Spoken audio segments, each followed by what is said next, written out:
Welcome back to the morning show here on Arise News. For business updates across the globe, Rotus Oddiri joins us. Good morning, Rotus. Good morning, Ayo. Good morning to Rufai. Good morning, Dr. Abasi. Good morning to the whole team, and good morning to all our viewers out there. Thank Zeus, it's Friday, so we can begin with our global business updates here. Lots going on. We're just going to rifle through all this as fast as possible. Federal Reserve, of course, over in the United States, holding rates steady, no change. The markets anticipated that. Same story. If we move on to the ECB, the European Central Bank, retail sales. The U.S. retailer is still showing some strength going into the holiday period. So month on month, November coming in at 0.3% growth. The forecast was for a contraction of 0.1%. Energy coming down over in the United States with oil prices dipping just a little bit. So, and inflation, of course, coming down as well. So the U.S. retailer, this is good news because this makes up, 60-70% of the U.S. economy in terms of consumer spending. So from retail sales, of course, the European Central Bank, same story, holding rates steady. Although there was a bit of differing in language where the U.S. Fed was forecasting cutting rates in 2024. ECB and the BOE, they are still warning of high levels of inflation. So that kind of dampened the markets a bit. So ECB, over the European Central Bank, they kept rates steady. Same story with the Bank of England with Mr. Andrew Bailey. Also a hold. They kept things steady as well. So across the board for those major central banks that we focused on for this week, kept things in place. From then on, we move on to interesting news here with Intel. They had a launch, AI Everywhere launch event in New York City, the city that never sleeps. They're introducing this Gaudi 3 AI chip, which is supposed to compete with chips from NVIDIA and AMD. Again, this is where the arms race is as far as artificial intelligence. So these companies are moving as quickly as possible to develop chips that are being used. They are in high demand in terms of generative AI. So NVIDIA has an H100 chip, which is being used by quite a number of companies. AMD has the upcoming MI300X. So this Gaudi AI is going to be competing with these two chips as well, and they're saying it's going to launch in 2024. Here's a quote from Intel's CEO, and he gave us some clues here. He says, "We've been seeing the excitement with generative AI, the star of the show for 2023. I mean, what else have we been talking about this year?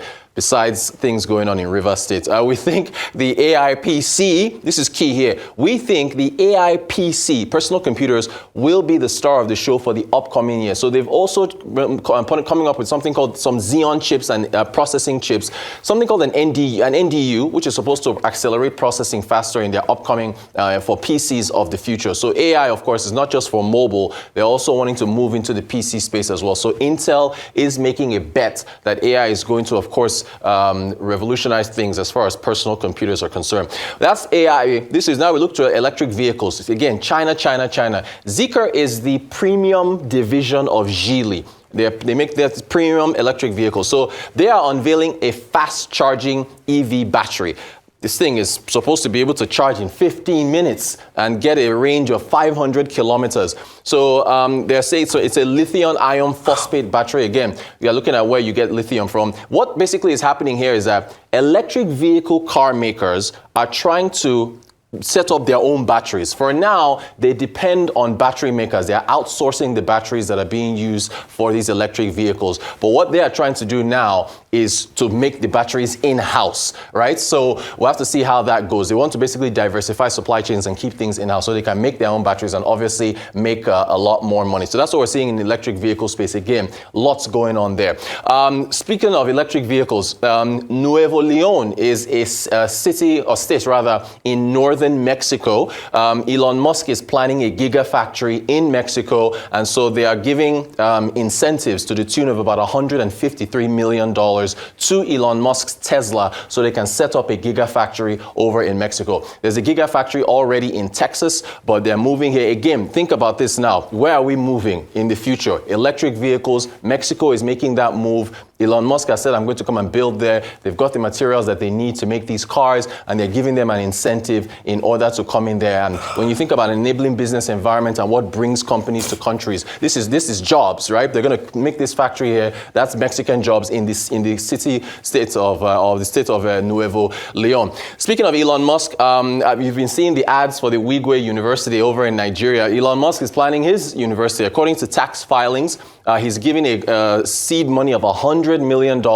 for a university in Texas, in Austin. So again, Elon Musk, he moved from California over to Texas because he said there's lower taxes there. The business environment in Texas is more conducive, according to him, than California. You can see how the different states in America are competing with each other for business. So he's already set up a Gigafactory in Austin, Texas. He unveiled the Cybertruck there as well. And now he has a university coming out now in Texas as well. We move to Africa now. Jumia Technologies struggles just continue. They announced yesterday that they're shutting down Jumia Foods, the food delivery unit, in the remaining 7 countries in which they operate. So Algeria, the Côte d'Ivoire, Kenya, Morocco, Nigeria, Tunisia, and Uganda. Earlier, they exited Ghana, Egypt, I think Senegal, and one other country that they operate in. So it's not competitive. The unit economics is not working for them. Smaller players are eating into their margins. If Ayo Food Delivery or Dr. Abati Food Delivery or Rotus Food Delivery opens up, we'll be more niche in particular areas. Jumia has to deal with each of us. Have you been to a restaurant recently? I've been for fast food, where at the counter where they're collecting food, you see multiple individuals in different uniforms and jackets on different motorcycles picking up food and delivering them. There's a lot of competition in this space. So if we take a look at a quote from their executive vice president, I think, of operations and finance. He says, food delivery remains a business with very challenging economics in Africa and across the world. And we want to focus our efforts on our physical goods e-commerce business in the 11 markets where we operate. Jumia Foods has not made a profit since it opened in 2013. Jumia as a whole made a loss of about $200 million or so in the third quarter of this year, so $193 million. So it's been very, very tough for them. So they are shifting over to physical foods. And then I think finally one more. I think you've seen the news that Shoprite is going to exit Kano January the 14th of 2024. There is more to this, though, in terms of them leaving. So it's the Bayero Mall in Kano. The foot traffic has been poor. The mall has not been performing very well. We spoke with some sources in-house to get some more insight as to why Shoprite is exiting. Again, remember, Shoprite exited, and there's a company, of course, that took over for them, SPV, that took over in 2021. But either way, the physical stores are still there. Their rent is dollar denominated, and when you convert it on an annual basis, because it comes out to 27,000 naira per square meter. You compare that to their new store they just opened in Kaduna. See, while at Exit always makes the news, but they opened a new store in Kaduna, the per square meter comes out to 3,000 naira per square meter over in Kaduna. The Palms in Lagos, where they opened back in 2015 or 2005, 8,000 naira per square meter is the cost of for their rents over in the Palm. So you can see that it's incredibly expensive for them to operate over in the Bayero Mall. And so they even opened a new store in Port Harcourt, I believe. So again, the poor foot traffic. Kano may have a large population, but there's also the issue of purchasing power of these populations. That's something that Jumia has also hinted at as well. So while we talk about these, and then there's also competition too. I mean, think about other smaller players in the supermarket space that are more nimble, have a smaller footprint, and as far as the numbers are concerned. So these are the things that are causing them to decide to move out. Now, I understand that they're also going to be opening a new store, maybe a smaller one, in Kano. That is our update today for Global Business. All right, thanks very much, Rotus. Let me just stay on that last story you talked about. Of course, in light of companies who have chosen to divest from Nigeria, you would understand why this is a big concern. And I'm glad you highlight some of the challenges that have been identified as one of the reasons why they'll be closing shop. And one of the things that come out really strongly is just how the high cost of running businesses in Nigeria. And when companies like Shoprite in Kano decide to close, then I wonder how small businesses are managing under this current climate. I don't know how, they're running, they're able to continue to operate in a climate that is best described as hostile, especially to small businesses. When you look at the cost of, you talked about rent dollar denominated, we know what the exchange rate has been like this year.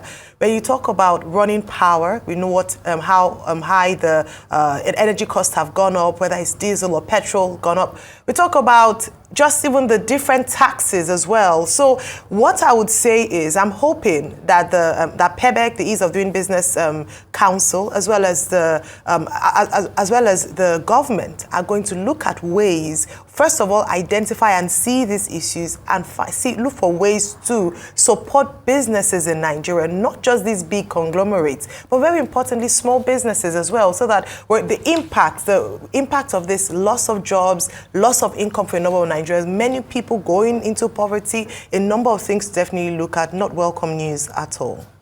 Well, I'm surprised that you say Shoprite is still in Kano and it's just about to leave. I thought as far back as 2021, we were told that Shoprite was exiting the Nigerian market. Maybe some people were operating that franchise in Kano.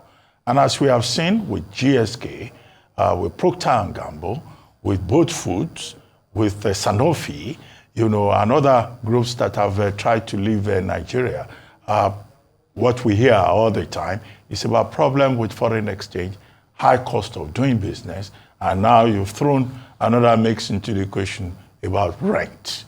So what it means is that while the federal government of Nigeria is going about looking for investors, the existing investors in Nigeria are leaving, whether they are airlines like Emirates or they are other companies like, Shoprite, which you just mentioned now. However, Unilever has been here for 100 years.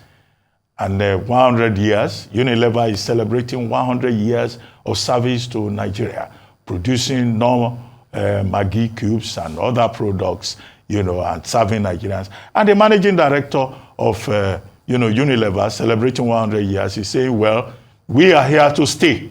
We are the future. So that's a contrast. Maybe no matter how bad it is, some companies will still remain with us in Nigeria. But the thing is to keep them and to make the environment more investment friendly. Talking about inflation, yes, the U.S. Federal Reserve, decided to hold rates steady.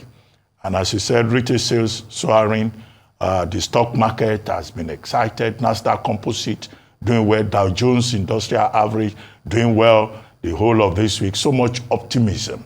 And that's a result of the fact that, look, unemployment rate has not gone up. All the indicators are fine. But the Feds are saying that, look, we're holding it, steady. Next year, there may be cuts, at least 3 cuts, about 3-quarter cuts next year. But if inflation should go up again, we would have no option but to raise interest rates again. But the economy is now about 3.1%, in terms of the inflation rate. They've been able to bring it down close to the 2% average that they are targeting.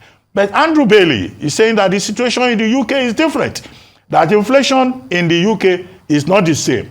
And that although there have been 14 hikes, and they too have paused, for the 3rd time this year, but that nobody should think that there will be interest rate cuts. Nobody should be over-optimistic about that. Similarly, the European Central Bank is also holding rates at 4%. And they are also saying, okay, maybe next year, depending on how things turn out. What I find more interesting is that in Ghana, inflation rate has dropped by about 8.8% between October and November.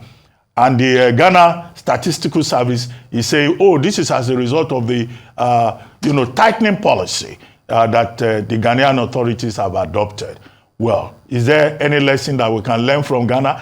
Even if the cedis is one of the weakest national currencies in the world, even if, Ghana has found itself in worse, straits than at any time in recent history. So we have different examples from everywhere. It's only in Nigeria that inflation is still going up. After all, we've been told that by December, we may reach 30%. Your CBN governor says, no, it will come down next year. Even in the budget proposal, they are saying it will be 21.14 by the 1st quarter of 2024. Let's see. Things go up in Nigeria. Why is it that they don't come down here? Thank you very much, Rotus.